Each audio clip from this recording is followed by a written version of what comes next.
Hi అండి. అందరికీ నమస్కారం. ఈరోజు చూసారంటే క్లాస్ 1 చూడబోతున్నారు. థియరీ అండి. థియరీ ఇది మీరు ఇలాగే నోట్ పెట్టి రాసి ఉంచుకోండి. కర్చీఫ్‌కి థియరీ ఏంటి? ఎలా డ్రాయింగ్ వేసుకోవాలి అనేది చూస్తాము. ఇప్పుడు ఇలా ఇది 10 ఇంచులండి. హైట్ 10 ఇంచులు, వెడల్పు కూడా 10 ఇంచులు.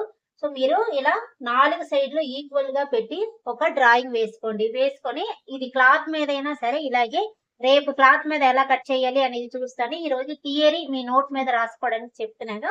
ఇలా స్క్వేర్ గా 4 మెజర్‌మెంట్ ఈక్వల్ గా ఉండాలి. ఇప్పుడు ఇది 10 ఇంచులు తీసారంటే ఇది 10 ఇంచులు, ఇది 10 ఇంచు, ఇది 10 ఇంచు తీసి ఒక చిన్న స్క్వేర్ రాసుకోండి. 0, 0 నుంచి 1 ఇక్కడ ఈ కార్నర్ ఎన్ని కార్నర్స్ వస్తుందో ఆ కార్నర్ అంతా మనం మెజర్ చేయాలి. ఇది 0, ఇది 1, ఇది 2, ఇది 3. ఇది ఇప్పుడు ఎలా కట్ చేయబోతున్నామంటే మనకి కర్చీఫ్ ఎలా ఉంటది స్ట్రైట్ కట్ లో ఉంటుంది కాబట్టి స్ట్రైట్ కట్ అని రాసాను. మీరు ఇలా రాసుకుంటే కూడా రాసుకోండి. మీకు మీ స్టూడెంట్స్ కి మీరు ఒక రికార్డింగ్ చేసి అంటే మీరు ఒక ప్రొఫెషనల్ గా నేర్చుకోవాలి అన్న కోసమే స్టార్టింగ్ నుంచి నేను తీస్తున్నాను. బోర్ పడుతుందని మాత్రం ఏం అనుకోకండి. కొన్ని రోజులు పోయినసరికి మీకు నీట్ గా క్లియర్ గా ఒక ఇంట్రెస్ట్ వచ్చేస్తుంది అనమాట. సో ఇప్పుడు ఇలా రాసిన తర్వాత మెజర్మెంట్ మీరు తెలుగులో రాసుకుంటే కొలతలు అని కూడా రాసుకోండి. కొలతలు అంటే ఇది హైట్ ని ఏంటంటారు పొడవు 10 ఇంచులు, అదే వెడల్పు నేను బ్రెత్ అని రాసాను. బ్రెత్ 10 ఇంచులు. సో ఇది ఫస్ట్ డ్రాయింగ్ అన్నమాట.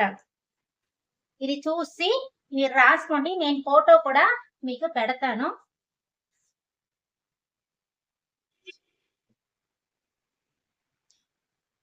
సో ఇప్పుడు నెక్స్ట్ మెజర్మెంట్ మాత్రం చెరిపేసి ఈ డ్రాయింగ్ ని నేను మీకు ఎక్స్ప్లెయిన్ చేయాలన్నమాట. అంటే మీ స్టూడెంట్స్ కూడా మీరు ఇలాగే ఎక్స్ప్లెయిన్ చేయాలి. అప్పుడు డ్రాయింగ్ ఎక్స్ప్లెనేషన్ అనేసి రాసుకోండి. రాసి 0 to ఇలా రాసుకోండి. 0 to 1 ఏంటి అని అంటే ఫుల్ లెంత్. మీరు తెలుగులో రాసుకుంటే రాసుకోవచ్చు. ఫుల్ లెంత్ డివైడెడ్ 2 అన్నమాట. ఇలా రాసుకోండి.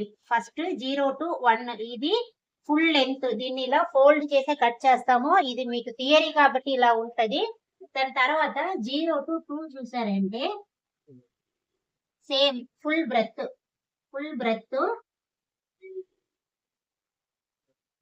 డివైడెడ్ 2 ఇలా రాసుకోండి. ఫుల్ లెంత్ 0 to 1, 0 to 2 చూసారంటే ఫుల్ బ్రెత్. దీన్ని డివైడెడ్ 2 చేస్తాము. ఇది 2 to 3 is equal to ఇది ఈ లెంత్ ను 0 to 1 ఈ లెంత్ లో నుంచి మనకి ఎంత ఫోల్డింగ్ మనం చేస్తామంటే ఆ ½ ఇంచ్ ఫోల్డింగ్ చేస్తాం అన్నమాట.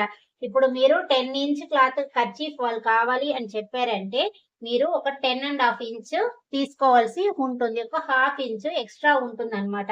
ఆ ½ ఇంచే నేను ఇలా రాశాను. సో ఇది థియరీయేనండి. రేపు క్లాత్ మీద చూసేసరికి మీకు ఈజీగా అర్థమవుతుంది. ఒక కర్చీఫ్ కే ఇంత టైం పడుతుందా అనుకుంటే అవునండి పడుతుంది. టైలరింగ్ అంటే స్లోగా నెమ్మదిగా నేర్చుకొని వెళ్ళేదే. మీకు ఇందులో ఏదైనా డౌట్ ఉంటే నా కింద కామెంట్ బాక్స్ లో కామెంట్ చేయండి. మీరు కూడా నేను ఇలా రికార్డ్ నోట్ పెట్టుకోమని చెప్పాను కదా.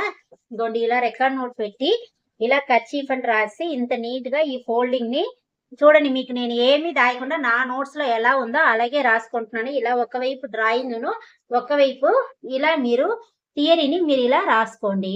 ఇలా రాసుకున్నారంటేనే మీకు నీట్ గా అర్థమవుతుంది. రాసిన వాళ్ళు అలా ఉంచండి. ఒక 10-15 క్లాసులు తీసిన తర్వాత నేను నా వాట్సాప్ నంబర్ ఇస్తాను. సో గ్రూప్ లో మీరు షేర్ చేయండి. సో మీతో కాంటాక్ట్ లోనే నేను ఉంటాను కాబట్టి మన క్లాసెస్ చూస్తూ ఉండండి. చక్కగా నేర్చుకోండి.